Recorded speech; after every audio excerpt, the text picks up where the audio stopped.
سلام زغبركم تعزبتي نلوم سنبت 10-11 تلالو على توزيع سبورت انهم حدا كاب زعبيو نا افريقيا نا يقدم بشكلتا ودرات زخونه زرواندا لومي اب ماكل رئيس ከተማ ኪጋሊ ብስተኻየደ ናይ መእተዊ ናይ ግዜ ማለት ክሮኖሜተር ውድድር ተኸፊቶም ከም ዝሓለፈ ዓመታት ናይ ሎም ዓመት ናይ ዝሩዋንዳ ውድድሩን በታ ቴክኒካዊ ሓያልነት ኣለዋ ተባሂላ ትግለጽ ናይ 3.3 ኪሎ ሜትር ናይ መእተዊ ውድድር ክፍልም ከሎ ኣብዛ ኣብ ቁልቁለት ዝተኻየደት ናይ ግዜ ውድድር ምስ ክለቡ ዳይሜንሽን ዳታ ብምዃነ ዝሳተፍ ዘሎ ኤርትራዊ ተቀዳዳማይ አማኑኤል ገብረ እግዚአብሔር ከላይ ተርታሒዙ ውድድሩ ፈጺሞም ነዛፈታኒት መድረኽ አሜሪካዊ ቲሞቲ ሩክ ከዕወተላን ከሎ አማኑኤል ካብ ዕውት 3 ኻሊ ድሕሪዩ ከላይ ተርታኺ ሕስኪኢሎም ሳልሳይ ድማ ሩዋንዳዊ ጆሴፍ አሮሪያ ካብ አማኑኤል በሚታዊት ናይ ንኡስ ካሊ ተበሊጹ ሳልሳይ ደረጃ ኮይኑ ኣብ መድረኽ ደይቦም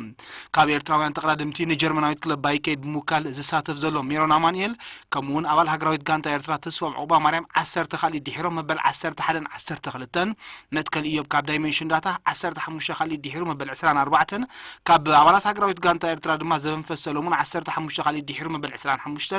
ክብሮም መሐር 23 ኻሊ ድሕሩ መበል 45 ኤልያስ አፈወርቂ 27 ኻሊ ድሕሩ መበል 53 ዳዊት ሃይለ ድማ 28 ኻሊ ድሕሩ መበል 56 ደረጃ በመሐዝ ውድድሮም ፈጺሞም